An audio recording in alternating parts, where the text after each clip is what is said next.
एक शादी के रिसेप्शन में गई थी। मेरे बगल में एक सज्जन और उनकी पत्नी बैठे हैं। इन दोनों के बीच एक बच्चा भी बैठा है। ये देखकर कहा जा सकता है कि उनका पारिवारिक जीवन 3 या 4 साल का है। टेबल पर खाना लगाया तो सबने खाना लिया। वो सज्जन भी खाना लेकर खाने लगे और थोड़ी थोड़ी देर बाद अपनी पत्नी से कह रहे हैं, सुनो, बाबू को थोड़ा चिकन खिलाओ। पत्नी खा रही है और बच्चे को खिला रही है। थोड़ी देर बाद सज्जन फिर बोला, सुनो, बाबू को थोड़ा चिकन खिलाओ। महिला ने फिर चिकन खिलाया। अजीब बात यह है कि जब महिला निवाला मुंह में लेने लगती तो सज्जन ठीक उसी समय कहते, सुनो, बाबू को थोड़ा चिकन खिलाओ। थोड़ी देर बाद जब उन सज्जन ने फिर कहा, सुनो, बाबू को थोड़ा चिकन खिलाओ, तो मेरे मुंह से निकलते निकलते रह गया, अपने हाथ कहाँ छुपा रखे हैं? इस बाबू का आधा हिस्सा आपका भी है। मैंने खुद पर काबू पाते हुए अपनी प्लेट से चिकन निकालकर बाबू को दिया और महिला से कहा, आप आराम से पेट भरकर खा लीजिए।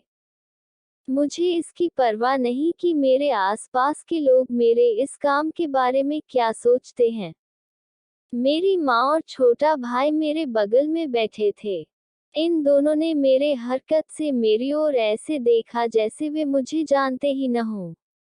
लेकिन मैंने ही उनको किराए की कार पर यहाँ लाया। इस महिला के पेट से मैं निकली थी, ये बात तो आज भूल गई लगती है।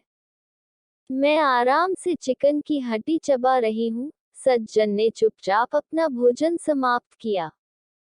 मैं हाथ धोने के लिए उठकर सोचने लगी। अचानक एक दिन ये लड़की यूनिवर्सिटी से घर गई और उसके पापा मम्मी ने इस आदमी की तस्वीर दिखाए और कहा होगा, तुम्हें इससे शादी करनी है, अपने आप को तैयार करो।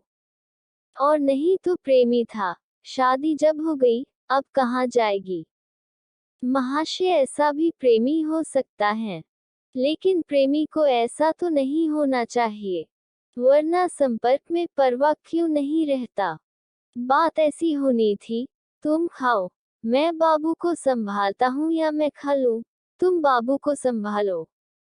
गुलाब, चमेली, महंगे हार की जरूरत नहीं, बस थोड़ा केयर, थोड़ी सी खोज खबर। रिसेप्शन में कोल्ड ड्रिंक ढूंढकर पत्नी को देना या पत्नी का पति को पूछना, तुम्हारे प्लेट में पुलाव नहीं है, ला कर दूं? ये पूछना समंदर से प्यार के बराबर है। लोग समझते क्यों नहीं? जी हाँ, केयरिंग दोनों तरफ से होनी होगी। स्त्री पुरुष एक समान, तभी तो बनता है जन्म जन्मांतर का संसार। पर वो नहीं। बाबू को थोड़ा चिकन खिलाओ, पागलों का सरदार। कहानी को अंत तक सुनने के लिए आपका हार्दिक धन्यवाद।